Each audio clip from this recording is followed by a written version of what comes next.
पहला प्रश्न, भगवान, भक्ति और भोग में क्या कुछ आंतरिक तारतम्य है?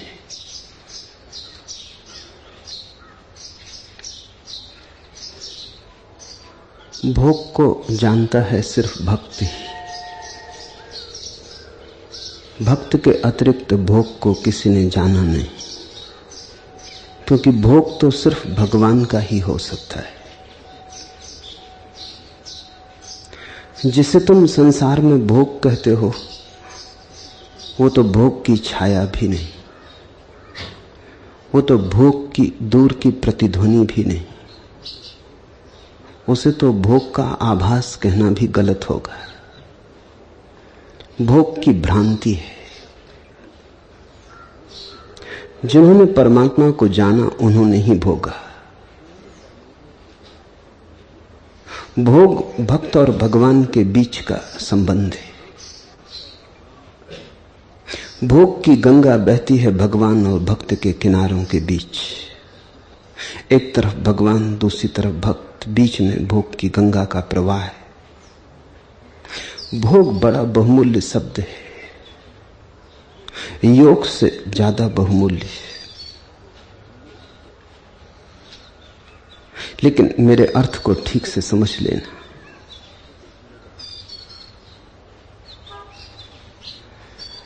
योग तो फिर भी मनुष्य की बुद्धि का जोड़ है,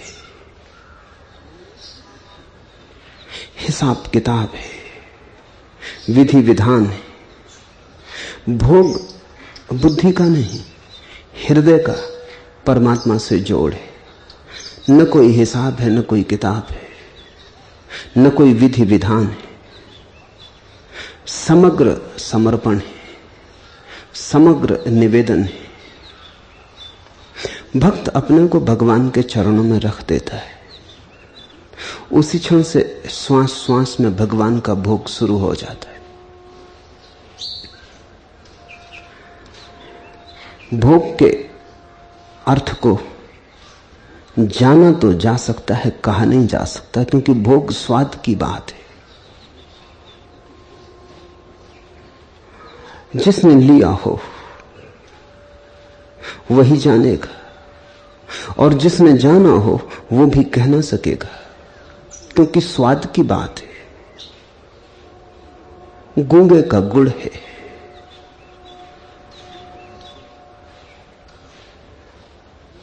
और सारे स्वाद तो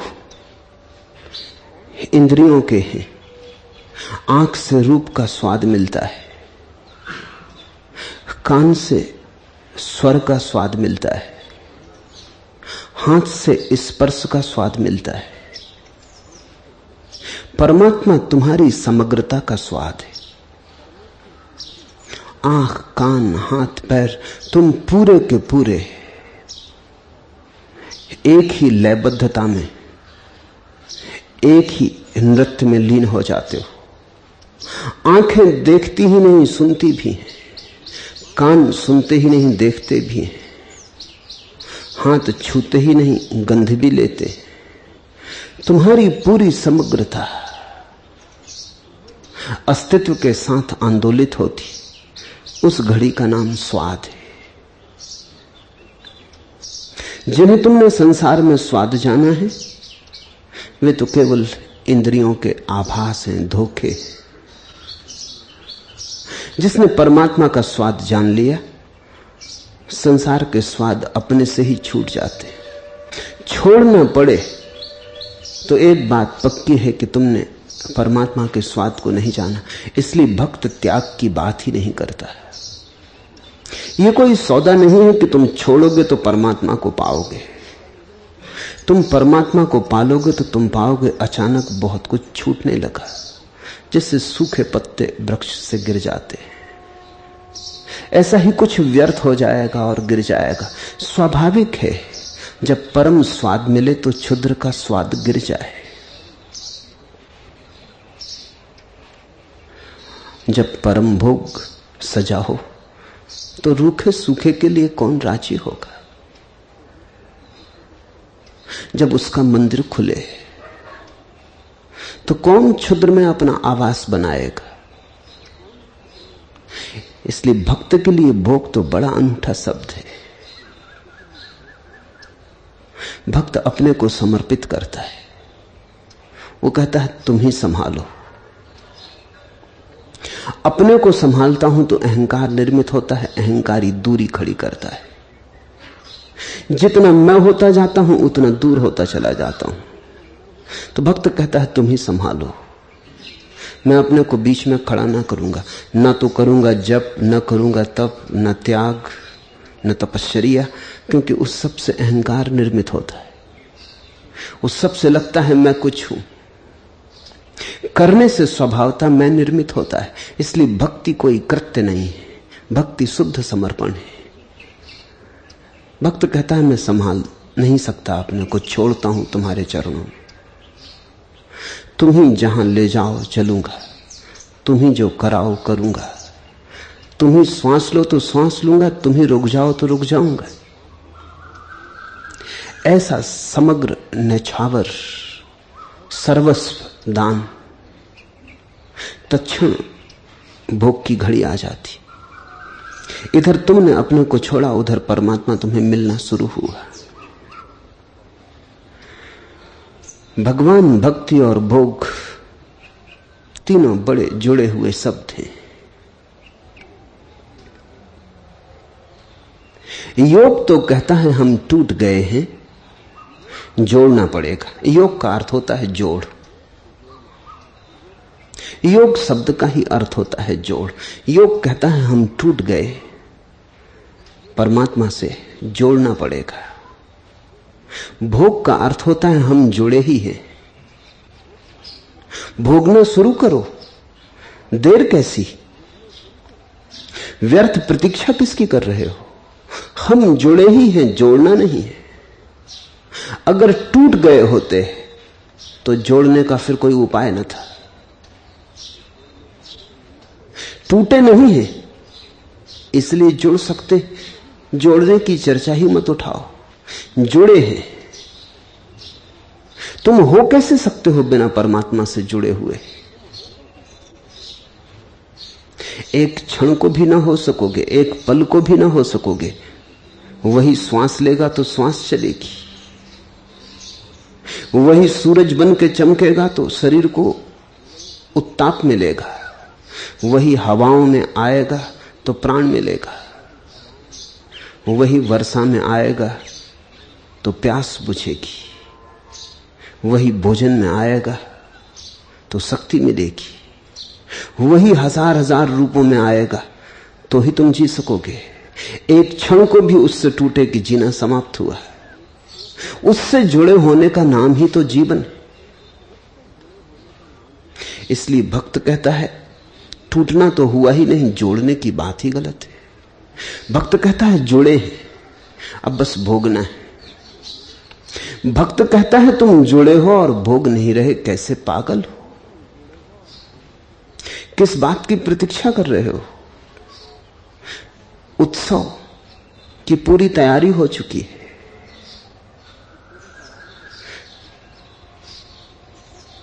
सब पूरा पूरा तैयार है। तुम बैठे कैसे हो उदास? तुम राह किसकी देखते हो? जिसकी तुम राह देखते थे वो आ ही चुका है, वो तुम्हारे भीतर ही निनादे थे। तुम किसे पुकार रहे हो? जिसने पुकारा है वही तो तुम्हारी पुकार है। तुम किसे खोजने चले हो? जो खोजने निकला है उसमें ही तो छिपा है। भक्त कहता है भोगो, एक पल भी खोने जैसा नहीं है। तैयारी करनी होती तो समय लगता है। इसलिए भक्त की दृष्टि बड़ी अनूठी है। योग की दृष्टि में तो समय समाविष्ट है। कुछ करोगे, कल कुछ होगा, फल मिलेगा, बीज बोओगे, फसल उगेगी, काटोगे, हजार उपद्रव हैं, वर्षा होगी न होगी, संयोग मिलेंगे, बनेंगे न बनेंगे। लेकिन भक्त कहता है कल की तो बात ही नहीं। जिसे तुम भोगना चाहते हो वो इसी क्षण तुम्हारे हाथ में है। ऐसा देखते ही, ऐसी सुध आते ही, इसको ही सुरति, इसको ही स्मृति, इसको ही बोध, ऐसी सुरत आती ही भक्त नाचने लगता है। इसलिए भक्त नाचे, योगियों ने साधा भक्त नाचे। योगियों ने बड़े विधि विधान बनाए, भक्तों ने भोगा। योगियों ने आसन प्राणायाम व्यायाम किए, भक्तों ने उठा ली वीणा। उत्सव तैयार ही है, समारंभ रचा ही हुआ है, यहां देर है ही नहीं।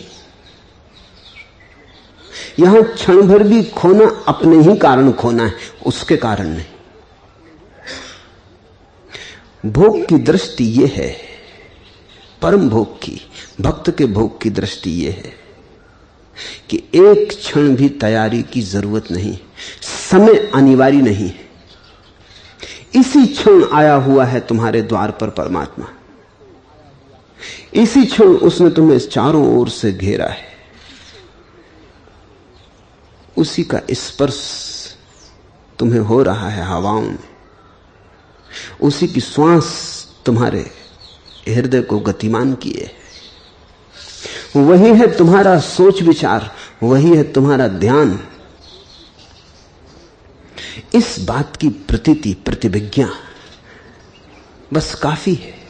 इसलिए भक्त एक छलांग लगाता है। योगी का सिलसिला है, सीढ़ियां दर सीढ़ियां चढ़ता है, भक्त एक छलांग लगाता है, बोध की छलांग। एक क्षण पहले उदास था, हारा थका था, एक क्षण पहले संतप्त था, एक क्षण पहले नरक में था, एक क्षण बाद स्वर्ग में। भक्त चमत्कार है। एक क्षण पहले राख ही राख था, कहीं फूल ना दिखाई पड़ते थे, सुध के आते ही एक क्षण बाद फूल ही फूल खिल गए। तुम कल्पना ही ना कर पाओगे कि यह कैसे हुआ। भक्त के पास भी उत्तर नहीं, योगी के पास उत्तर है। योगी कहेगा ऐसा ऐसा किया, इतना इतना साधा, ऐसी ऐसी विधियां की, ऐसे ऐसे उपाय किए, ये इसका फल है। योगी का गणित है, भक्त का कोई गणित नहीं, भक्त का प्रेम है। इसलिए मीरा को किसी ने देखा कभी योग साधते? हां, अचानक एक दिन नाचते देखा, अचानक एक दिन बह चली, नाच उठी। इसलिए तो किसी की समझ में भी ना आया, घटना इतनी आकस्मिक थी, कोई भरोसा न कर सका। महावीर समझ में आते, 12 वर्ष की लंबी तपश्चर्या है। जिनके पास बुद्धि नहीं है उनको भी समझ में आ जाते। इतना श्रम किया, अगर आनंद को उपलब्ध हुए, बात हिसाब की है। बुद्ध समझ में आते हैं, 6 वर्ष की कठोर श्रम साधना, फिर अगर आनंद को उपलब्ध हुए, ठीक। मीरा बेबूझ है, कल तक घूंघट में छिपी थी, किसी को पता भी ना था, कभी किसी ने जाना भी ना था कि कुछ साधा है इसने। अचानक पद घुंघरू बांध मीरा नाची रहे। घर के लोग भी भरोसा ना कर सके, पागल हो गई, मस्तिष्क खराब हो गया। कहीं ऐसे मिला है परमात्मा? बड़ी मुश्किल से मिलता है। हमारे अहंकार ने बड़ी मुश्किलें खड़ी कर ली। हमारा अहंकार जो सरलता से मिल जाए उसको राजी नहीं होता। अहंकार कहता है पहाड़ पर्वत चढ़ने पड़ेंगे, ऐसा हाथ फैलाने से जो मिल जाए, घर बैठे जो मिल जाए, अहंकार उससे राजी नहीं होता, भरोसा नहीं करता। महावीर को मिला होगा, मीरा को कैसे मिला? मीरा का नृत्य आकस्मिक है, लेकिन भक्ति आकस्मिक है। इस बात को ठीक से समझ लेना। भक्ति की कोई साधना नहीं है, भक्ति सिद्धि है पहले ही क्षण से, सिर्फ बोध की बात है।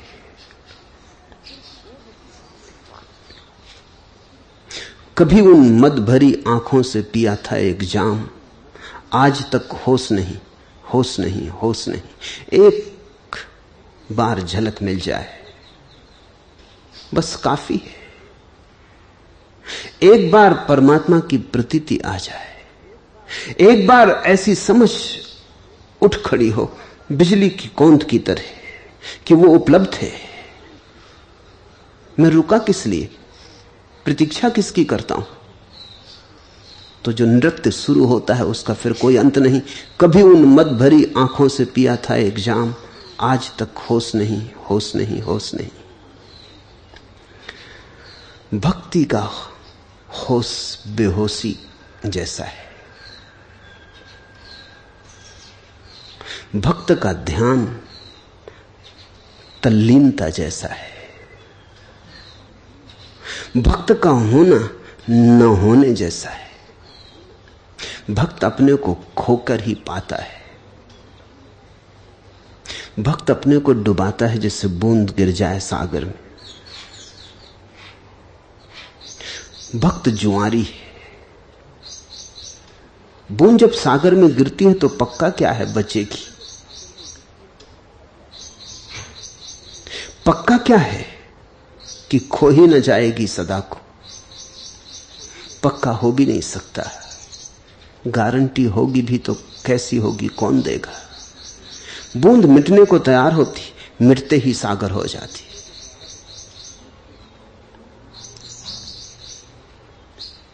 लेकिन ध्यान रखना, ये जो भोग है, ये जो परमात्मा और उसके प्रेमी के बीच घटता है, भगवान और भक्त के बीच जो धारा बहती है जीवंत, ये कुछ समझने समझाने की बात नहीं। जो मैं तुमसे कह रहा हूं वो सिर्फ इशारे हैं। ख्याल में आ जाए तो कूद पड़ना। ये मैं तुम्हारी समझ बढ़ जाएगी मेरे कहने से, इसलिए नहीं कह रहा हूं। ये तुम्हारा ज्ञान कुछ थोड़ा और बढ़ जाएगा भक्ति के संबंध में, इसलिए नहीं कह रहा हूं, क्योंकि भक्ति का ज्ञान से क्या लेना देना। एक ऐसा राज भी दिल के नेहा खाने में है, लुत्फ जिसका कुछ समझने में न समझाने में है।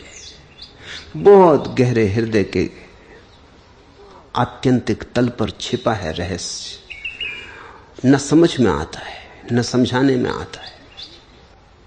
भक्ति बेबूझ है, भक्ति एक पहेली, एक रहस्य है। इसलिए जो बहुत बुद्धिमान है, भक्ति उनके लिए नहीं। वो अपनी बुद्धि के कारण ही खोते चले जाएंगे। जो अपने को समझदार समझते हैं, भक्ति उनके लिए नहीं। ये तो नासमझों के लिए है, मगर नासमझी का लुत्फ और मजा और। समझदारी बड़ी गरीब है, नासमझी की संपदा बड़ी है। समझदारी तो बड़ी क्षुद्र है, तुम्हारी है, नासमझी विराट है। समझदारी तो ऐसी जैसे छोटा सा दिया जलता हो, टिमटिमाती रोशनी हो। नासमझी ऐसी है जैसे विराट अमावस की रात हो, गहन अंधकार हो और न छोर, कोई सीमा नहीं। भक्त तो अपनी नासमझी से परमात्मा के पास पहुंचता है, और समझदारी से कोई कभी पहुंचा है ऐसा सुना नहीं। समझदारी रोक लेती, पैर की जंजीर हो जाती। समझदारी नाच नहीं बन पाती, नाच के ही कोई पहुंचता है। समझदारी गंभीर हो जाती। एक मित्र ने पूछा नहीं, समझदार होंगे, सुझाव दिया है कि नारद के सूत्र में कहा गया कि भक्ति से भगवान मिलता है। यह बात ठीक नहीं। भक्ति से शक्ति मिलती, शक्ति से भगवान मिलता है। सूत्र में सुधार होना चाहिए।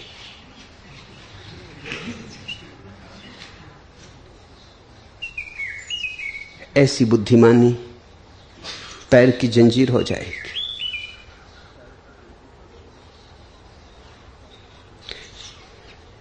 ऐसी बुद्धिमानी तुम्हें पहुंचाएगी ना, अटका देगी, बुरी तरह अटका देगी। नारद को समझ लो, नारद को समझाने मत चलो। नारद से कुछ मिलता हो ले लो,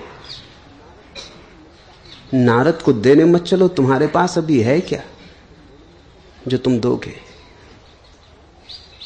अगर तुम्हें यही पता हो गया होता तो तुम यहां आते क्यों?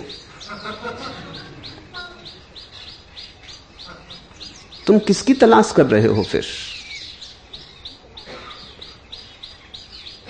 लेकिन बुद्धि हिसाब लगा लेती है उन सब चीजों का जिनका उसे कोई पता भी नहीं। बुद्धि उन सब चीजों के संबंध में भी सिद्धांत बना लेती है जिनका स्वप्न भी उसे नहीं आया। तुम्हें ना भगवान का पता है, न तुम्हें भक्ति का पता है। हां, तुमने कुछ किताबें पढ़ ली होंगी, किताबों से कुछ तुमने सूचनाएं इकट्ठी कर ली होंगी। अब तुम कुछ तर्क जाल में पड़ गए होगे। इस तर्क जाल से कोई कभी पहुंचा नहीं, यही अटकाता है।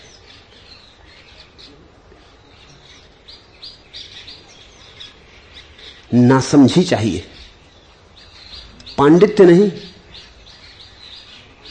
बड़ी असहाय भाव की दशा चाहिए, तर्क नहीं। हारा हुआ तर्क चाहिए, मिटा हुआ टूटा हुआ तर्क चाहिए।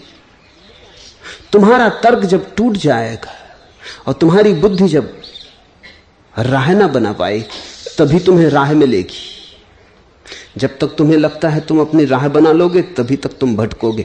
तब तक तुम जो राह बनाओगे वही तुम्हारा भटकाव होगी। जिस दिन तुम असहाय हो जाओगे और पाओगे मेरे किए कुछ भी नहीं होता, बुद्धि से कुछ समझ में आता नहीं, खूब समझ के बैठ गया हूं, कहीं पहुंच नहीं पाता। जिस दिन तुम थके मांदे, हारे, पराजित, असहाय रोने लगोगे, आंसू बहने लगेंगे, तर्क नहीं चाहिए, आंसू चाहिए। बुद्धि में विचार ना उठेंगे, भाव उठने लगेगा। जिस दिन तुम बैठ के सोच विचार ना करोगे, नाचने लगोगे।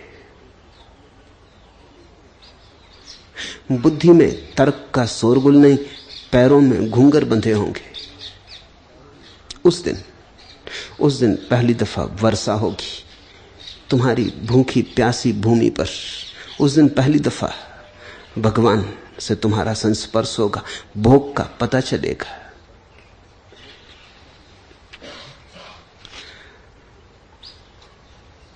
भक्तों ने कुछ कहा नहीं,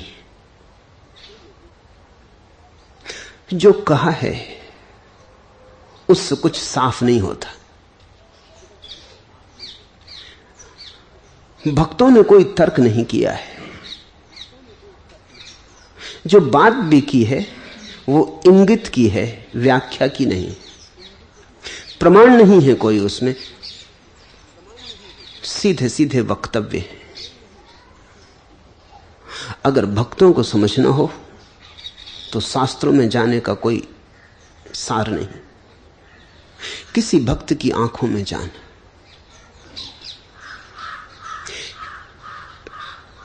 क्या हुस्न का अफसाना महदूद हो लफ्जों में, आंखें ही कहें उसको आंखों ने जो देखा है।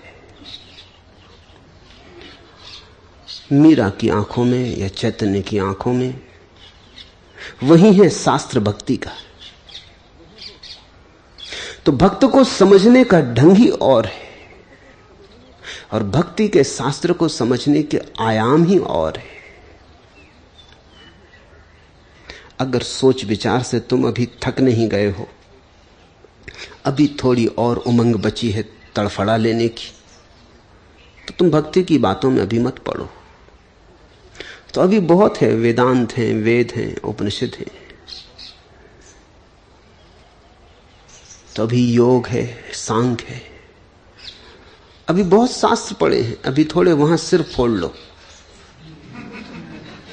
जब तुम बिल्कुल ही टूट जाओ और जब तुम्हें ऐसा लगे कि कहीं से कोई द्वार नहीं मिलता, जब तुम रोने रोने को हो आओ, जब तुम्हारे हृदय से एक आह निकले असहाय अवस्था की, वही प्रार्थना बन जाएगी। वहीं से तुम्हारे जीवन में भक्त का अनुभव शुरू होता है। तुम्हारी हार में ही भक्त पैदा होता है, तुम्हारी जीत से नहीं, तुम्हारी पराजय में। तुम जहां बिल्कुल लहूलुहान पड़ गए हो जमीन पर, जहां तुम्हारे पंख छत विछत हो गए और अपना किया आप कुछ भी नहीं चलता है, उसी क्षण उस गहन पीड़ा से प्रार्थना उठती और तब एक अनूठा अनुभव होता है कि तुम नाहक ही दौड़ धूप कर रहे थे। भगवान दूर न था, तुम्हारे दौड़ने के कारण दूर मालूम पड़ता था। तुम व्यर्थ ही आयोजन कर रहे थे। तुम्हारे आयोजन ऐसे थे कि उनके कारण ही बाधा पड़ती थी, अवरोध आता था। काश तुम कुछ न करते और सिर्फ भली खुली आंख से देख लेते तो भगवान द्वार पर खड़ा था। तुम्हारी व्यवस्था ने ही तुम्हें भटकाया था। भोग तो स्वाद है, मिलेगा तो मिलेगा। भोग के संबंध में मैं कुछ भी कहूं, उससे हो सकता है भोग का लोभ पैदा हो जाए, लेकिन भोग की कोई समझ ना आएगी। इतना ही अगर तुम मेरी बात से समझ लो कि तुम्हारे जीवन में अभी भोग जैसा कुछ भी नहीं। तुम्हारे धार्मिक गुरु, तुम्हारे साधु संत तुम्हें कहते हैं छोड़ो, भोग पाप है। मैं तुमसे कहता हूं तुमने भोग किया ही नहीं। छोड़ने योग्य तुम्हारे पास है क्या? तुम्हारे साधु संत तुम्हें समझाते हैं कि संसार के भोगों के कारण ही तुम परमात्मा तक नहीं पहुंच पा रहे हो। मैं तुमसे कहता हूं कि परमात्मा तक जब तक न पहुंचोगे तब तक तुम्हें पता ही न चलेगा कि जिन्हें तुम भोग कह रहे हो वो भोग है ही नहीं। तुमने कांटों को फूल समझा है। सब तरह से लहूलुहान हो, फिर भी तुम कांटों को फूल समझे चले जाते हो। दुख ही पाते हो जहां तुम सुख खोजते हो, फिर भी तुम सुख माने चले जाते हो। तुम भोगी नहीं हो, विक्षिप्त भला हो। तुम भोगी कतई नहीं हो, भूले हुए भला हो। तुमसे भूल भला हो रही हो, पाप नहीं हो रहा है। तुम पर दया आ सकती है, तुम्हारे ऊपर निंदा आने का कोई कारण नहीं। इसलिए जो तुम्हें पापी कहता हो, जो तुम्हारी निंदा करता हो और जो तुमसे कहता हो तुम कुछ ऐसे भोग में पड़े हो जिसके कारण तुम परमात्मा तक नहीं पहुंच पा रहे हो, वो तुम्हें मुक्ति की तरफ ले जा ना सकेगा। क्योंकि उसके निषेधों के कारण, उसके विरोधों के कारण तुम्हारा भोग में और आकर्षण बढ़ता चला जाता। जिसे तुम भोग कहते हो, जो भोग नहीं, उसके निषेध तुम्हें और लोलुप करते हैं।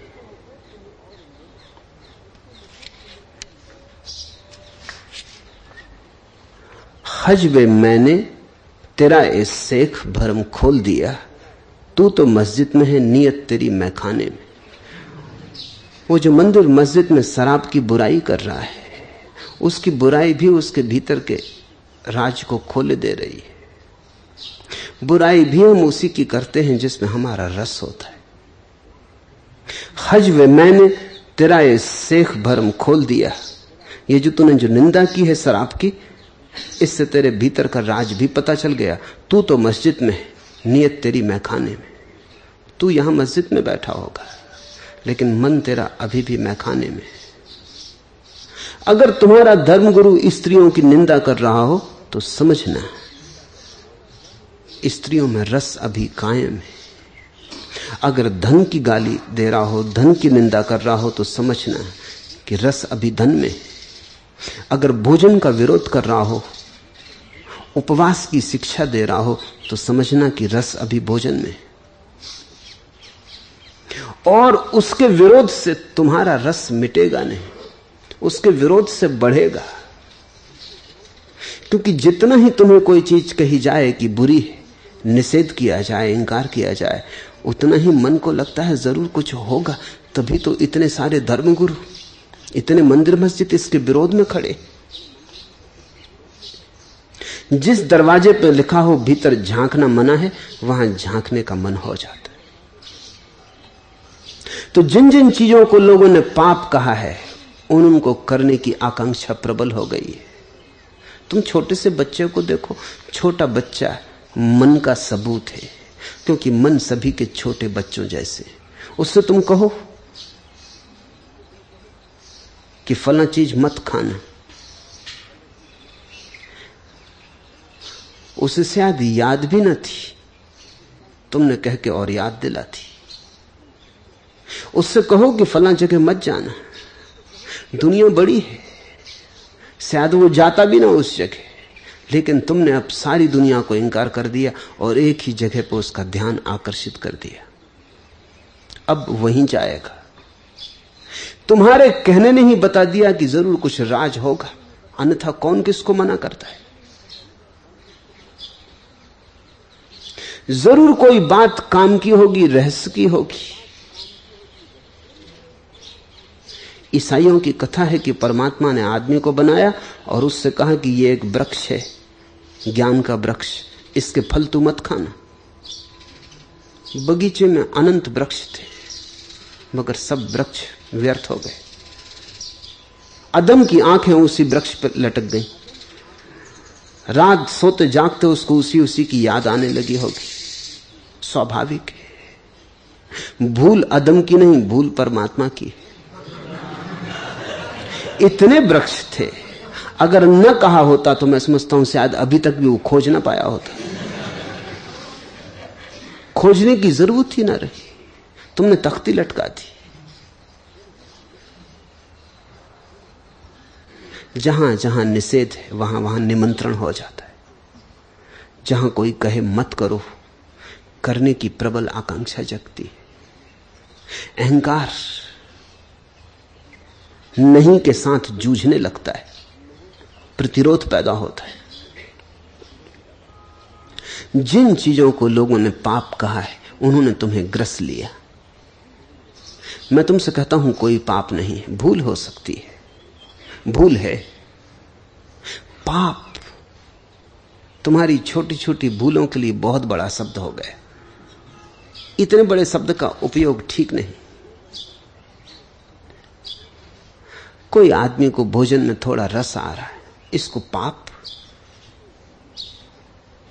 भूल भला हो, पाप क्या है?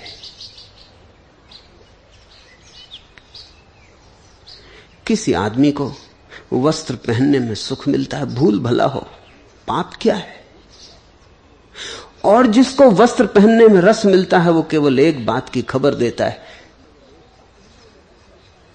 कि उसे अपने आंतरिक सौंदर्य का कोई पता नहीं।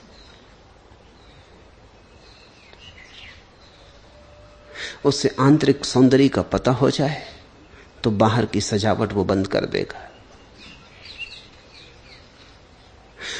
जो आदमी धन के पीछे दौड़ रहा है, वो इतनी ही खबर देता है कि उसे भीतर के धन की कोई खबर नहीं। जो आदमी बाहर के पदों की तलाश कर रहा है, उसे परम पद की कोई सूचना नहीं मिली, अन्यथा छोड़ देगा। हीरे जिसे मिल जाए वो कंकड़ पत्थर छोड़ ही देता है। मैं तुमसे कंकड़ पत्थर छोड़ने को नहीं कहता, मैं तुमसे हीरों का स्मरण करने को कहता हूं। भक्ति का सारा शास्त्र भगवान के स्मरण के लिए है, संसार के त्याग के लिए नहीं। वही भेद है भक्ति और योग में। योग कहता है संसार छोड़ो, परमात्मा मिलेगा। भक्ति कहती है परमात्मा को खोज लो, संसार छूट जाएगा। भोग परमात्मा का उठाए तुम्हारे जीवन में, सब भोग अपने से निस्तेज हो जाते। जब सूरज उगाता है तारे छिप जाते। जब परम भोग का सूर्य उगता है तो सब टिमटिमाते तारे अनंत हों तो भी खो जाते, असंख्य हों तो भी खो जाते। लेकिन ध्यान रखना, स्वाद तुम्हें लेना पड़ेगा। मैं स्वाद के गीत गा सकता हूं, मेरी आंखों में तुम थोड़ा झांको तो शायद तुम्हें स्वाद की थोड़ी ध्वनि भी सुनाई पड़ जाए, लेकिन स्वाद तो तुम्हें ही लेना पड़ेगा, तभी स्वाद होगा। और मजा यह है कि कुछ भी करना नहीं, तुम मालिक पैदा हुए हो। तुम महल की सीढ़ियों पर बैठे रो रहे हो, चाबी तुम्हारे हाथ में, तुम भूल ही गए हो।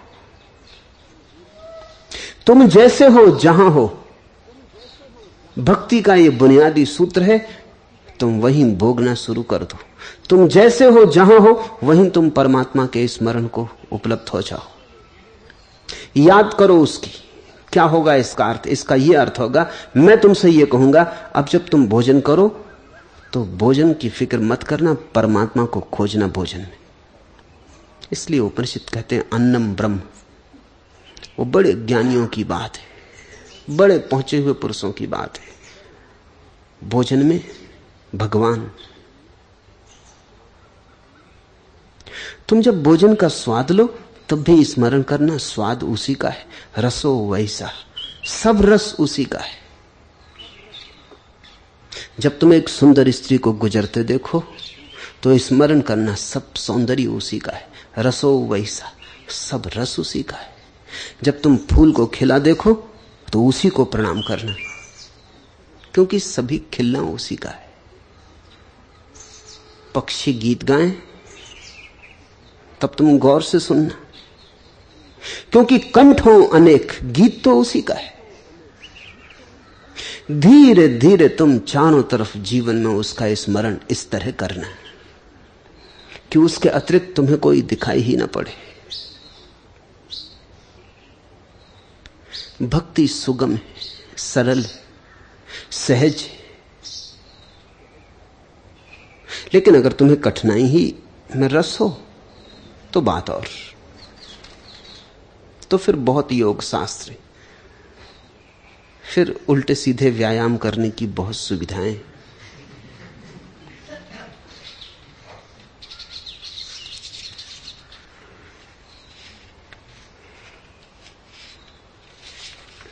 दूसरा प्रश्न, आपने कल कहा कि क्रोध को होशपूर्वक देखने पर क्रोध विलीन हो जाता है, लेकिन क्या कारण है कि काम वासना के उठने पर होश में भी उसकी प्रगाढ़ता बनी रहती? ऐसा क्यों है? होश संदिग्ध है, होश ही ना होगा, अन्यथा होश के होने पर काम हो कि क्रोध, लोभ हो कि मोह, सभी विसर्जित हो जाते। तो फिर तुमने होश को ठीक से संभाला ना होगा, तो कहीं चूक हो गई होगी। बजाय ये सोचने के, ये पूछने के कि होश रहने पर भी काम वासना क्यों नहीं जाती, तुम पुनः अपने होश पर प्रश्न उठाना। ऐसा तो होता ही नहीं।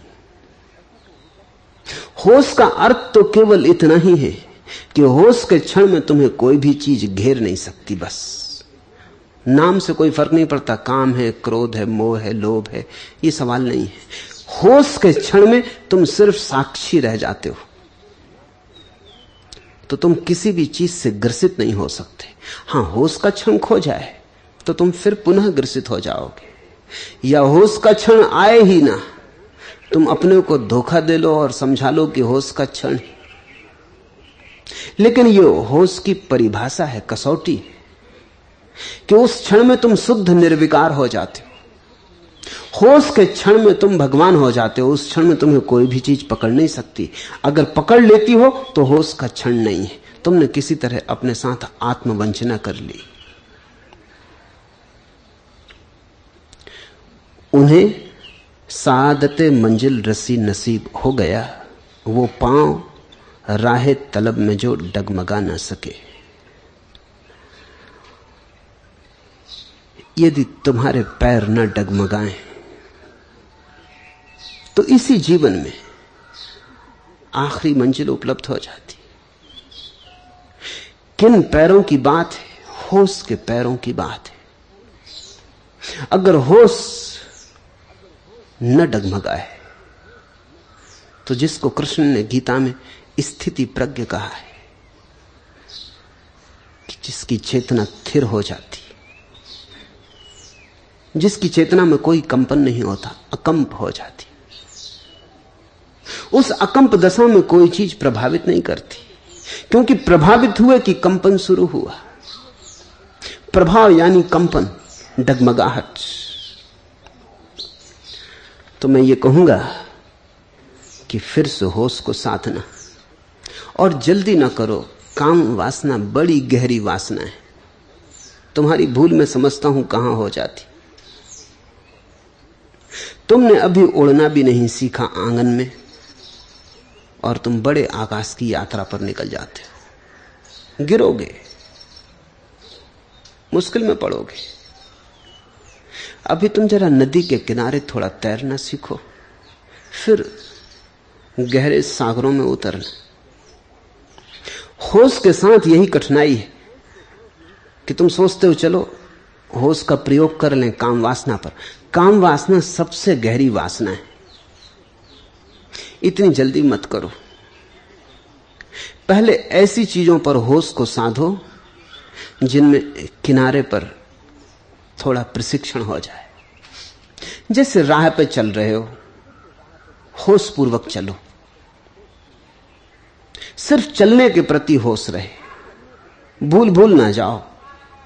याद बनी रहे कि चल रहा हूं, ये बायां पैर उठा है, ये दायां पैर उठा। अब ये एक छोटी सी क्रिया है जिसका कोई बंधन नहीं तुम्हारे ऊपर। तुम चकित होगे कि इसमें भी होश नहीं सधता है। भूल जाओगे। बैठे हो शांत, श्वास पर होश साधो। बुद्ध ने श्वास पर होश साधने को सबसे महत्वपूर्ण प्रक्रिया माना, क्योंकि श्वास 24 घंटे चल रही है। तुम ना भी कुछ करो तो भी चल रही है। तो इस सहज क्रिया पर होश को साधना आसान होगा, और जब चाहो तब साध सकते हो। जरा आंख बंद को, श्वास को देखो और होश को साधो। श्वास भीतर जाए, होश पूर्वक भीतर ले जाओ, जानते हुए, जागते हुए कि श्वास भीतर जा रही, भीतर पहुंच गई, वापस लौटने लगी, बाहर गई, बाहर निकल गई, फिर भीतर आने लगी। माला बना लो श्वास की, भीतर बाहर, भीतर बाहर। एक एक गुरिया श्वास का सरकाते रहो।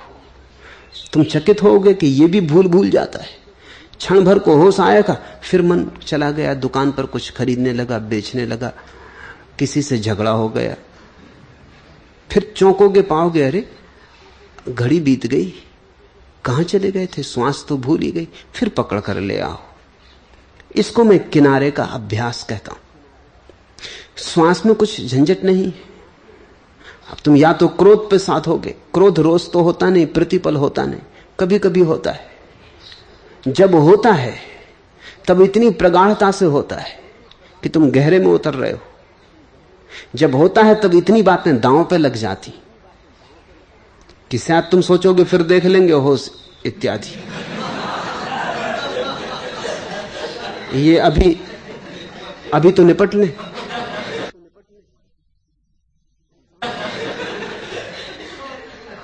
काम वासना तो बहुत गहरी है, क्योंकि प्रकृति ने उसे बहुत गहरा बनाया, क्योंकि जीवन उस पर निर्भर है। अगर काम वासना इतनी आसान हो कि तुमने चाहा और छूट गए, तो तुम शायद पैदा ही ना होते, क्योंकि तुमसे पहले बहुत लोग छूट चुके होते। तुम्हारे होने की संभावना ना के बराबर। मगर वो तो तुम्हारे माता पिता, उनके माता पिता नहीं छूट सके, इसलिए तुम हो। तुम भी इतनी आसानी से न छूट जाओगे, क्योंकि तुम्हारे बच्चों को भी होना है। वो भी प्रतीक्षा कर रहे हैं कि ऐसे भाग मत जाना 20। जीवन बहुत कुछ टिका है काम वासना पर। इसलिए उसका छूटना इतना आसान नहीं है, असंभव नहीं है, आसान भी नहीं। और तुम्हारी ये भूल होगी अगर तुम इतनी कठिन प्रक्रिया पर पहले अभ्यास करो। ये मन की तरकीब है। मन हमेशा तुम्हें कठिन चीजें सुझा देता है ताकि तुम पहले ही दांव में हार जाते हो। चारों खाने चित्त, फिर तुम सोचते हो छोड़ो भी, ये कुछ होने वाला नहीं। मन तुम्हें ऐसी दुविधा में उतारता है जहां तुम हार जाओ और मन जीत जाए। तुम्हारी हार में मन की जीत।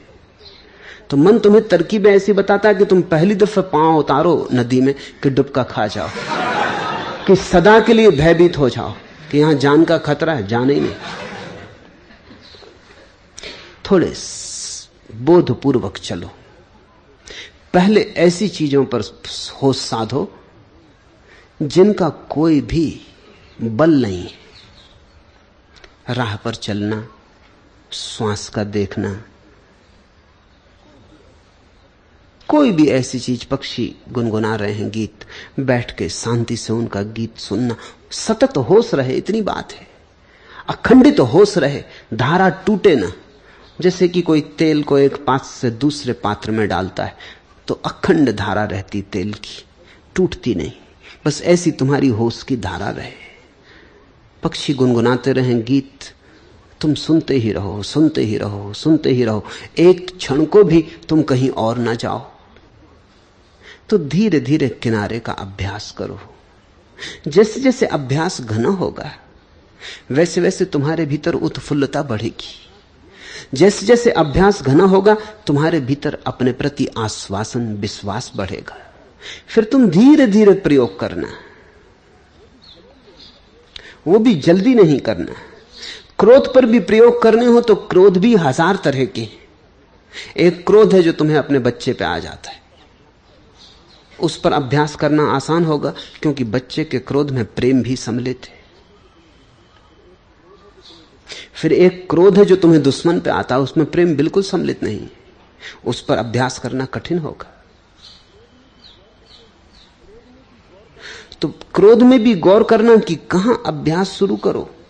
जो अति निकट है, जिन पर तुम क्रोध करना भी नहीं चाहते और हो जाता है, उन पर अभ्यास करो।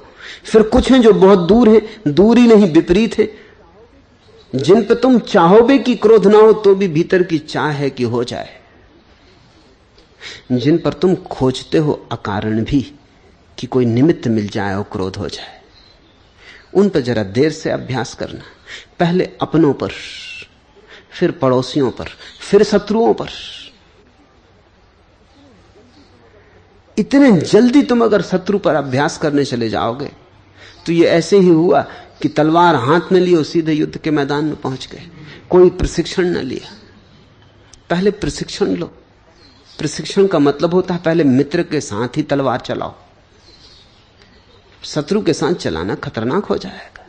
अभी मित्र के साथ खेल खेल में तलवार चलाओ। जब हाथ सध जाए, भरोसा आ जाए, सुरक्षा हो जाए, तब थोड़े आगे बढ़ना। ये मेरे अनुभव में आया है हजारों लोगों पर ध्यान के प्रयोग करने के बाद कि लोग जल्दी ही ऐसा कुछ प्रयोग करते हैं जिसमें टूट जाएं, ताकि झंझट खत्म, ताकि फिर अपनी वापस दुनिया में चले गए कि ये होने वाला नहीं, ये होता होगा किसी और को, कोई सौभाग्यशाली, कोई अवतारी पुरुष, कोई संत महात्मा, ये अपने से होने वाला नहीं। मगर तुम पहले ही इस तरह की कोशिश करते हो जिसमें कि पहले ही कदम पे हार हाथ लगे। ये तुम्हारे मन का जाल है। इस मन से सावधान। अगर तुमने क्रोध पर होश साधा तो क्या होगा? क्या कसौटी है कि क्रोध पर होश साधा? प्रमाण क्या होगा? प्रमाण यह होगा कि अगर क्रोध पर होश वस्तुतः सधा तो तुम क्रोध की जगह करुणा का आविर्भाव पाओगे। अगर करुणा पैदा न हो तो होश का धोखा हुआ, सधा नहीं। क्योंकि क्रोध की जो ऊर्जा है कहां जाएगी? तुम होश साध लोगे लेकिन क्रोध में जो ऊर्जा पैदा हुई थी, जो शक्ति जन्मी थी, वो कहां जाएगी? तुम्हारे होश के सधते ही वो शक्ति रूपांतरित होती। होश कीमिया है। होश तो एक प्रक्रिया है जिससे गुजर के शक्तियां रूपांतरित होती हैं। अधोगामी शक्तियां ऊर्ध्वगामी होती। तुम ऊर्ध्व रेतस बनते हो। जीवन की तरफ, नीचे की तरफ जाने वाली ऊर्जाएं ऊपर की तरफ ले जाने वाले पंख बन जाती। क्रोध पर अगर होश सधा, करुणा पैदा होगी। बुद्ध ने उसे कसौटी कहा है। अगर काम वासना पर क्रोध सदा, महान ब्रह्मचर्य का आविर्भाव होगा। तुम एक अनूठी ऊर्जा, शीतल ऊर्जा से भर जाओगे। तुम्हारे भीतर फूल ही फूल खिल जाएंगे। एक गहन संतोष, परितोष, तृप्ति तुम्हें घेर लेगी। बिना किसी कारण के तुम महासुख का अनुभव करोगे। ऐसा सुख तुमने संभोग में कभी नहीं जाना था। ऐसे सुख की शायद संभोग में बहुत दूर की प्रतिध्वनि मिली थी। अब तुम पहचान पाओगे कि अरे, संभोग में जिसे जाना था वो इसी महासुख की बड़ी दूर की छाया थी। जैसे हजार हजार पर्दों के पीछे से छिपी हुई रोशनी को तुमने देखा हो, फिर सब पर्दे उठ गए और तुमने रोशनी का साक्षात दर्शन किया हो। काम वासना में अगर होश जगेगा तो ब्रह्मचर्य का आविर्भाव होगा। जब मैं ब्रह्मचर्य कहता हूं तो तुम्हारे साधु सन्यासियों का ब्रह्मचर्य नहीं, जो जबरदस्ती काम वासना को दबा के बैठे। उनका ब्रह्मचर्य तो तुम्हारी काम वासना से भी बदतर और रुग्ण है। जब मैं ब्रह्मचर्य कहता हूं तो मेरा मतलब है जिस चैतन्य में काम वासना होश की प्रक्रिया से गुजर गई और जहां अब कुछ भी दमन नहीं, जहां सब कूड़ा करकट जल गया, सिर्फ सोना बचा, जहां सारी कीचड़ कमल हो गई, तुम सुगंध से भर जाओगे। तुम ही नहीं भर जाओगे, दूसरे भी तुम्हारे पास उस सुगंध को, सुगंध के झोंकों को अनुभव करने लगेंगे। तुम्हारे पैर जमीन पर होंगे और जमीन पर नहीं पड़ेंगे। तुम रहोगे यहीं और कहीं और दूसरे लोक से जुड़ जाओगे। तुम जानोगे निश्चित रूप से, क्योंकि इतनी बड़ी घटना है, बिना जाने नहीं घटेगी। अगर लोभ पर तुम्हारा होश जागा तो तुम्हारे जीवन में दान का जन्म होगा। तुम बांटने लगोगे और बांट के तुम ऐसा ना अनुभव करोगे कि जिसको तुमने दिया उस पर तुमने कोई उपकार किया। तुम उल्टे यही अनुभव करोगे कि जिसने स्वीकार किया उसने उपकार किया। जो अंतर की आग, अधर पर आकर वही पराग बन गई। पांखों का चांपल्य सहज ही आंखों का आकाश बन गया। फूटा कली का भाग्य सुमन का सहसा पूर्ण विकास बन गया। अवचेतन में छिपी घृणा ही चेतन का अनुराग बन गई। वो जो अंधेरे में पड़ा है तुम्हारे भीतर, रोशनी जलते ही रूपांतरित होता है। अवचेतन में छिपी घृणा ही चेतन का अनुराग बन गई। घृणा प्रेम बन जाती, क्रोध करुणा बन जाता है। द्वंद्वलीन मानस का मधुछल प्राणों का विश्वास बन गया। वृद्ध तिमिर का सित कुंतल दल द्रग का दिव्य प्रकाश बन गया। स्वाति चरमा शक्ति स्वयं से छलकर परम विराग बन गई। जो अभेद है अनायास वह भासित होकर भेद बन गया। सप्तम स्वर तक पहुंच भैरवी कोमल राग बिहाग बन गई। जो अंतर की आग अधर पर आकर वही पराग बन गई। अग्नि पराग बन जाती, कांटे फूल बन जाते। होश की प्रक्रिया कीमिया है। मनुष्य अपने भीतर सब लेकर आया है, सब। होश से गुजर जाए तो जिसे तुम संसार कहते हो वही सत्य बन जाता है। होश से गुजर जाए तो जिसे तुमने पत्थर जाना है वही परमात्मा बन जाता है। इसलिए होश बहुमूल्य शब्द है। इसे संभालना संपदा की भांति, इससे बड़ी और कोई संपदा नहीं। होश, स्मृति, सुरति, सम्यक बोध, नाम बहुत है, बात एक ही है।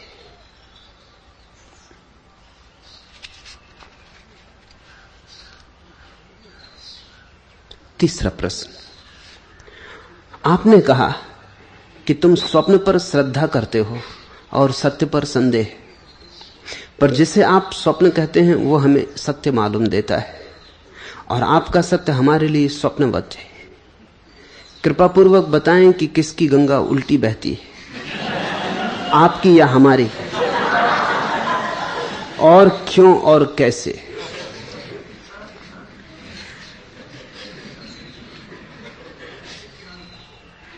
लोकतंत्र की बात पूछो तो तुम्हारी गंगा सीधी बहती,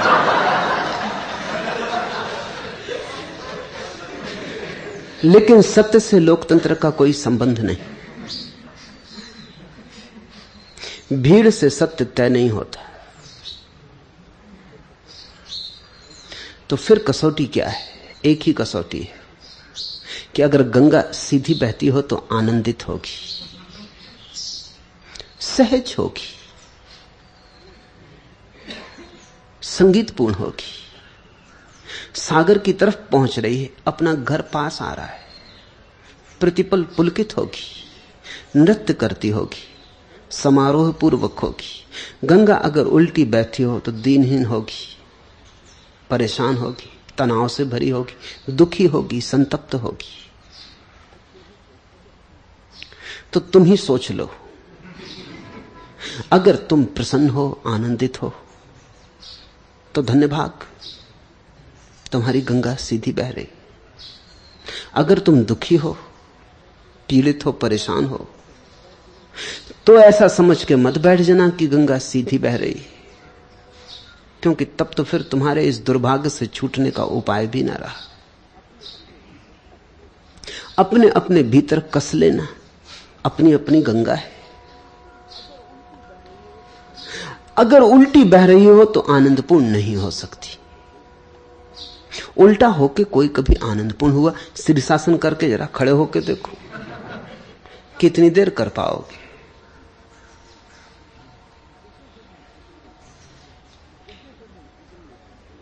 जहां जहां जीवन में प्रक्रियाएं उल्टी हो जाती हैं वहीं पीड़ा पैदा होती। पीड़ा का अर्थ ही केवल इतना है, पीड़ा इंगित है, सूचक है कि कहीं कुछ गलत हो गया, कहीं कुछ बात स्वभाव के प्रतिकूल हो गई, स्वाभाविक न रही। सुख का अर्थ है सभी कुछ स्वाभाविक है तो सुख है। दुख का अर्थ है सभी कुछ अस्वाभाविक हो गया है। दुख दुश्मन नहीं है, दुख तो मित्र है। दुख तो खबर दे रहा है कि कहीं कुछ गलत हो गया, ठीक कर लो। दुख तो यही कह रहा है कि जहां चले जा रहे हो वो मंजिल नहीं है, बदलो, राह बदलो, लौटो। जैसे ही तुम ठीक दिशा में चलने लगोगे सुख का सरगम बजने लगेगा। सुख है क्या? जब तुम अनुकूल जा रहे हो स्वभाव के। महावीर से किसी ने पूछा सत्य क्या है, तो महावीर ने कहा बत्थु सहावो धम। जो वस्तु का स्वभाव है वही सत्य है, वही धर्म है।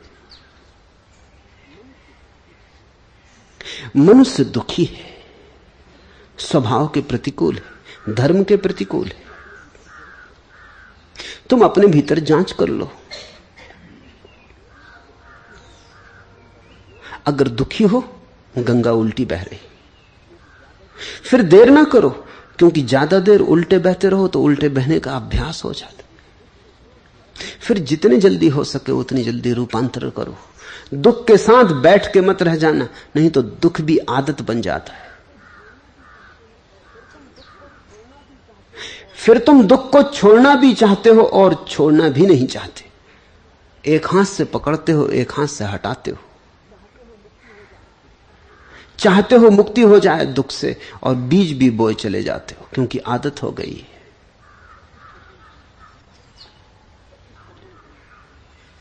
पर इसको तुम मापदंड, कसौटी, निकष समझो। यह कोई मत लेने की बात नहीं, अन्यथा मैं हार जाऊंगा। उस दृष्टि से बुद्ध महावीर सदा हारे, अकेले। अगर भीड़ से सत्य निर्णीत होता है तो बुद्ध गलत है, भीड़ सही है। लेकिन सत्य का भीड़ से क्या लेना देना?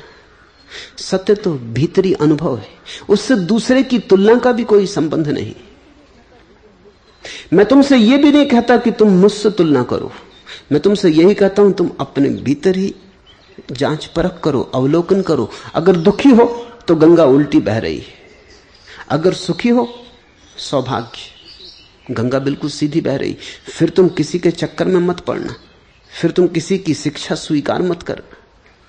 अगर तुम सुख में हो तो सावधान रहना, किसी के पीछे मत चलना, नहीं तो कोई तुम्हारी गंगा उल्टी चलवा देगा।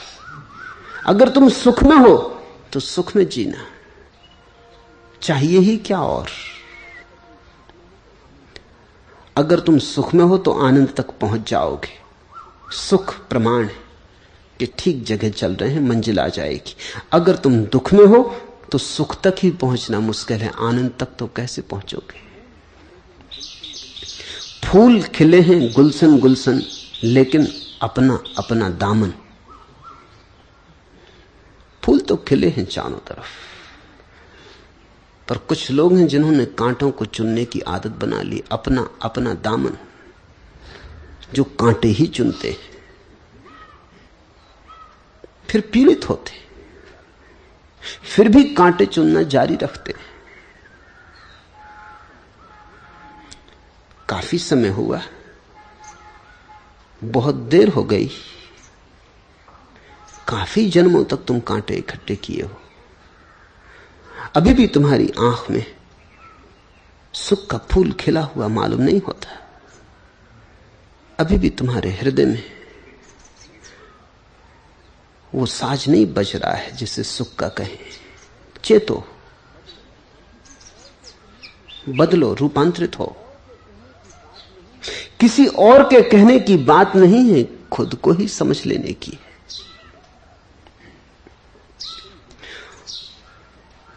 तुम जिन्हें सत्य कहते हो, अगर वो सत्य हो तो तुम्हारा दामन फूलों से भर गया होता है, क्योंकि सत्य से कभी किसी ने दुख पाया नहीं। तुम्हारी हालत ऐसी है कि जितना तुम दौड़ धूप करते हो उतना दामन हाथ खाली होते चले जाते, उतना दामन भिखारी की झोली बनता चला जाता है। भरता तो नहीं, उल्टा खाली होता है। जिंदगी भर दौड़ के आदमी भिखारी की तरह गिर के मर जाता है, हाथ खाली। सारी जिंदगी की चेष्टा तुम्हारी आत्मा को एक भिक्षा पात्र से ज्यादा नहीं बना पाती, कहीं पहुंच नहीं पाते। शायद बचपन में कहीं थे तो वो भी चूक गया, मंजिल के पास आना तो दूर, शायद और दूर निकल गए। इसे थोड़ा गौर करो, इसे जांचते रहो। एक एक कदम महंगा है अगर गलत दिशा में उठाया जा रहा है, क्योंकि लौटना पड़ेगा। एक एक कदम महंगा है क्योंकि फिर पुनः यात्रा करनी पड़ेगी। तुम्हारे जीवन में जिसे तुम सत्य कहते हो, अगर वो सत्य है तो तुम तृप्त क्यों नहीं हो? नहीं, मैं तुमसे कहता हूं, रात तुम सोए, नींद में तुम्हें भूख लगी, तुमने एक सपना देखा कि राजमहल में निमंत्रण मिला है, तुम भोज में सम्मिलित हुए हो, तुमने खूब भरपेट भोजन किया, लेकिन सुबह क्या तुम पाओगे तुम्हारा पेट भरा है? या कि सुबह तुम पाओगे कि ये तो सिर्फ रात अपनी भूख को झुट्टा लेने की तरकीब थी? ये सपना तो भूख को मिटाने वाला ना था, भूख को छिपा लेने वाला था। इससे भूख मिटी नहीं, इससे भूख दब गई। इससे शरीर को कोई तृप्ति और कोई पोषण तो ना मिलेगा। ये सपने में तुमने कितने ही अच्छे भोजन किए हो, किसी काम के नहीं। रूखी सूखी रोटी भी शायद ज्यादा पोषक हो अगर सच्ची हो, असली हो। तुम्हारे सपने सत्य नहीं हो सकते, अन्यथा तुम तृप्त होते, तुम्हारा पेट भरा होता, तुम्हारी क्षुधा शांत होती, तुम्हारे भीतर चैन की बंसी बजती, वो तो नहीं सुनाई पड़ती। तुम्हारे भीतर तो अहिर्निश एक आर्तनाद हो रहा है, एक दुख और पीड़ा का शोरगुल मचा है। तुम्हारी वीणा से संगीत उठता नहीं मालूम पड़ता, सिर्फ व्यर्थ का कोलाहल होता हुआ मालूम होता है। निश्चित ही तुम जिन्हें सत्य कहते हो वो स्वप्न है। मेरे सत्य तुम्हें स्वप्न मालूम पड़ेंगे, स्वाभाविक। लेकिन इतना मैं तुमसे कह सकता हूं, कोलाहल खो गया है, दुख बहुत दूर निकल गया है, उसकी पगध्वनि भी सुनाई नहीं पड़ती। इतना तुमसे कह सकता हूं, आनंद बरसा है। और अगर तुम समझदार हो, अगर तुम में थोड़ी भी मात्रा समझ की है, तो तुम मेरे स्वप्नों को, जो तुम्हें स्वप्न जैसे मालूम पड़ते हैं, उनको भी चुनना पसंद करोगे अपने सत्यों की बजाय। क्योंकि तुम्हारे सत्यों ने क्या दिया है। माना कि आज तुम्हें मेरे सत्य स्वप्न जैसे मालूम पड़ते होंगे, लेकिन फिर भी अगर तुम समझदार हो तो अपने सत्यों की बजाय मेरे स्वप्न चुनोगे। तुमने अपने सत्य तो बहुत चुन के देख लिए, कहां पहुंचे। चलो मेरे सपनों की भी परीक्षा कर लो, 2 कदम मेरे साथ भी चल के देख लो। अपने साथ चल के तो तुमने बहुत देख लिया।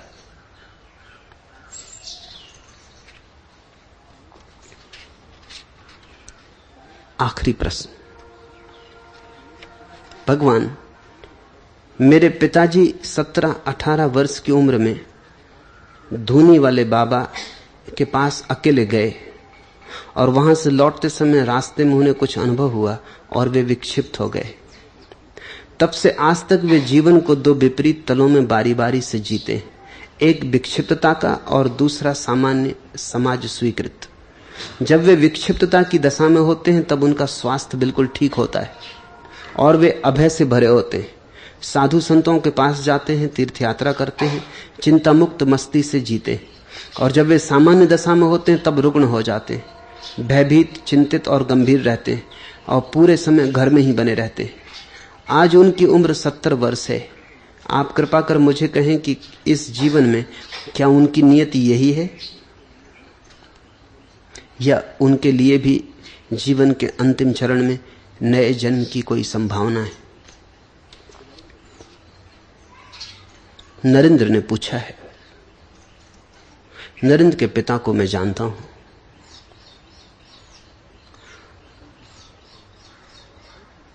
उनकी स्थिति का मुझे पूरा पूरा पता है और ऐसी दुर्घटना बहुत लोगों के जीवन में घटी है। जो सौभाग्य हो सकता था वो दुर्भाग्य हो गया। समझना जरूरी है। सत्य की दिशा में कभी कभी किसी उपलब्ध व्यक्ति के करीब अचानक झलक मिल जाती। उस झलक के मिलने के बाद स्वभावतः व्यक्ति में 2 तल हो जाते। जो झलक मिली वो किसी और दिशा में खींचती है और उस व्यक्ति का अपना व्यक्तित्व किसी और दिशा में खींचता है। एक द्वंद्व उत्पन्न हो जाता है।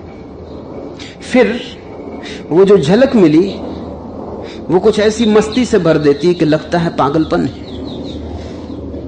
न केवल व्यक्ति को लगता है पागलपन है, परिवार के लोगों को, परिजनों को, मित्रों को, समाज को भी लगता है पागलपन है। और जब वो व्यक्ति उस झलक से नीचे उतर आता है तो समाज को, परिवार को, मित्रों को लगता है अब ठीक हुआ।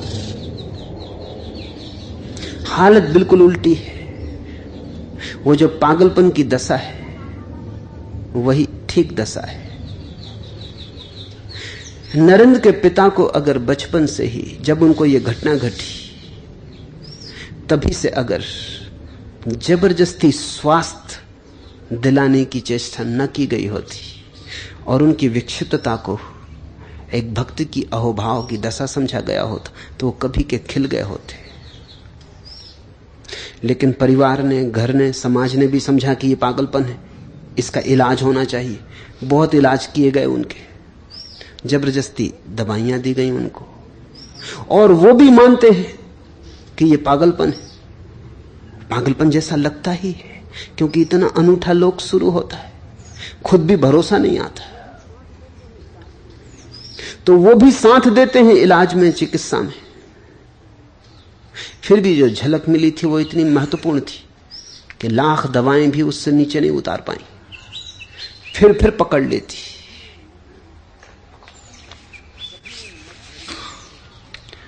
कभी उन मद भरी आंखों से पिया था एक जाम, आज तक होश नहीं, होश नहीं, होश नहीं। फिर लौट लौट के वो झलक उनको पकड़ लेती। और कितना साफ मामला है अगर समझ हो। जब भी वो पागल होते तभी वो स्वस्थ होते, तब उनको कोई बीमारी नहीं रह जाती, तब वो बड़े प्रसन्न होते हैं, बड़े मस्त होते हैं। मैंने उनकी मस्ती देखी। तब वे वैसे होते हैं जैसे हर मनुष्य को होना चाहिए। तब वे गीत गाते हैं। तब सुबह से उन्हें 3 बजे गांव की नदी पर स्नान करते देखा जा सकता है, गुनगुनाते, नाचते। वो प्रसन्न होते हैं, उनके सब रोग खो जाते हैं, उनके चेहरे पर रौनक आ जाती, आंखों में एक चमक आ जाती। तब वो तीर्थ यात्रा पर निकल जाते, तब संतों का सत्संग करते हैं, तब सुबह 3 बजे से भजन गाते हैं। लेकिन गांव भर उनको पागल समझता है।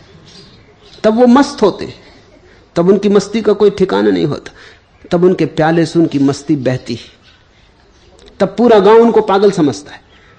तब उनका इलाज शुरू हो जाता है। जब गांव उनका इलाज कर लेता है तब वो रुग्ण हो जाते, तब उनकी आंखों की चमक चली जाती, तब उनके चेहरे की मस्ती खो जाती, तब वो बड़े भयभीत हो जाते, तब वो घर से निकलने में डरने लगते, तब वो कमजोर हो जाते हैं, रुग्ण हो जाते हैं, बिस्तर से लग जाते।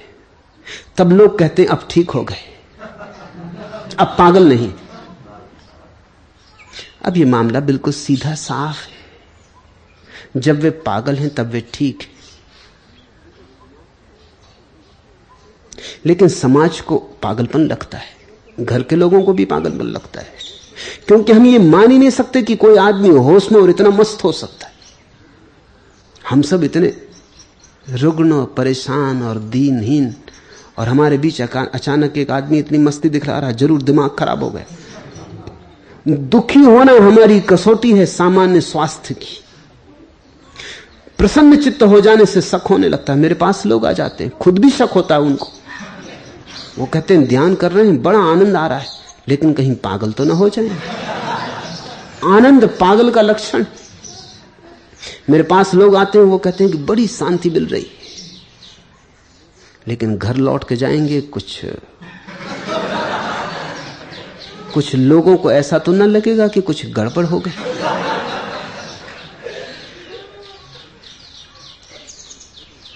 समाज करीब करीब रुग्ण दशा को स्वास्थ्य मान के जी रहा है। इसलिए जब तुम्हारे भीतर कोई मस्त हो जाता है तो मुश्किल मालूम होती। महावीर मस्त हो गए तो लोगों ने गांव से निकाल भगाया। महावीर मस्ती में नग्न घूमने लगे तो लोगों ने गांव में न घुसने दिया। मीरा मस्त हो गई तो प्रियजनों ने जहर भिजवाया कि मर जाए, क्योंकि उसकी मस्ती सारे घर के ऊपर बोझ हो गई। उसकी मस्ती पागलपन हो गई। लोक लाज छोड़ दी उसने। जो कभी घर से न निकली थी, घूंघट के बाहर ना आई थी, वो बाजारों में नाचने लगी। वो आवारा हो गई। मीरा दीवानी हुई,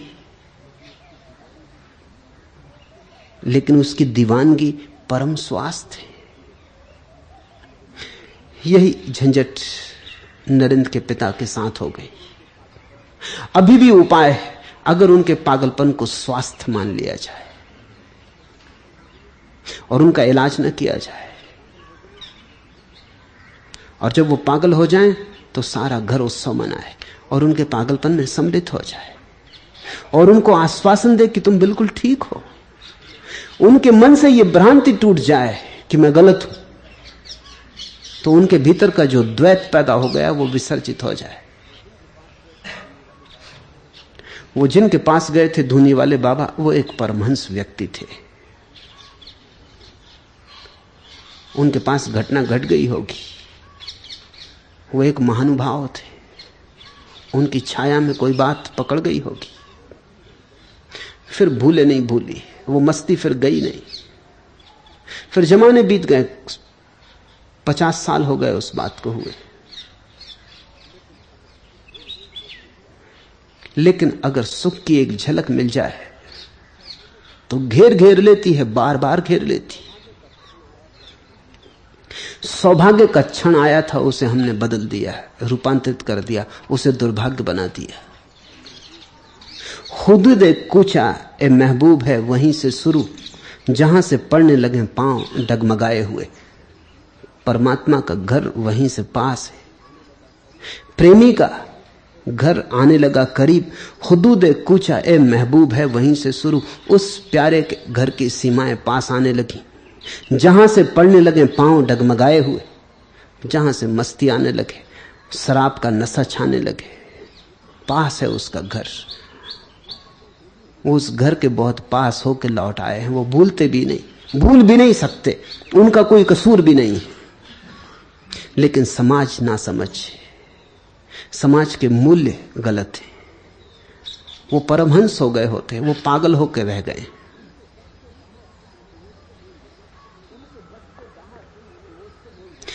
उनके बस के बाहर है कि वो उसको भूल जाएं, और हम उन्हें साथ ना दे सके कि वो इसको भूल जाते जिसको हम स्वास्थ्य कहते हैं। उसे तो भूल ही नहीं सकते वो। 50 साल बहुत लंबा वक्त होता है। हर कोशिश की है उन्होंने, खुद भी कोशिश की है, लेकिन मामला कुछ ऐसा है।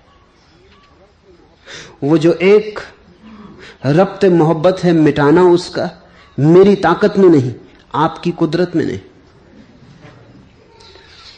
वो जो प्रेम का एक संबंध है, वो जो एक अहोभाव है, वो जो एक घड़ी है, वो आदमी की ताकत में नहीं कि उसको मिटा दे अगर हो जाए, और परमात्मा के स्वभाव में नहीं कि उसको मिटा दे। मेरी ताकत में नहीं, आपकी कुदरत में नहीं। उनके पागलपन को पागलपन कहने में भूल हो गई। अभी भी कुछ बात नहीं बिगड़ गई है। अभी भी काश उन्हें स्वीकार किया जा सके, न केवल स्वीकार बल्कि अहोभाव से, धन्य भाव से उनसे कहा जा सके कि हमसे भूल हो गई।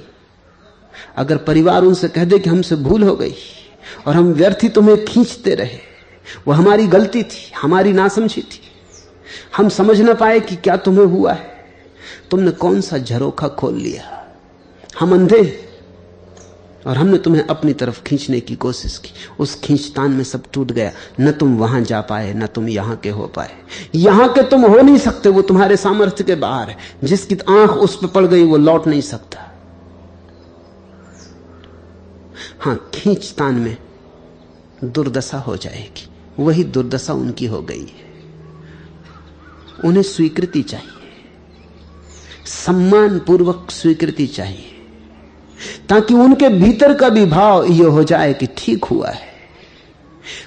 ध्यान रखना, आज की दुनिया में ऐसे बहुत से पागल पागलखानों में बंद हैं जो आज से 1000 साल पहले अगर होते तो परमहंस हो गए होते। और ऐसा भी हुआ है कि आज से 1000 साल पहले ऐसे बहुत से पागल परमहंस समझे गए जो आज होते तो पागलखानों में होते। समाज के मापदंड पर बहुत कुछ निर्भर करता है। परमहंस में बहुत कुछ पागल जैसा होता है, पागल में भी बहुत कुछ परमहंस जैसा होता है। भेद करना बड़ा मुश्किल है, बड़ा बारीक है। पर अगर भेद न हो सके तो भी मेरा मानना यह है कि पागल को भी परमहंस कहो, हर्जा नहीं, लेकिन परमहंस को पागल मत कहना। मेरी बात समझ में आई? अगर भेद ना भी हो सके, अगर मनशास्त्री तय भी ना कर पाए कि सीमा रेखा कहां है, तो तुम पागल को भी परमहंस कहना क्या हर्जा है? तुम्हारे परमहंस कहने से वो कुछ ज्यादा पागल ना हो जाएगा।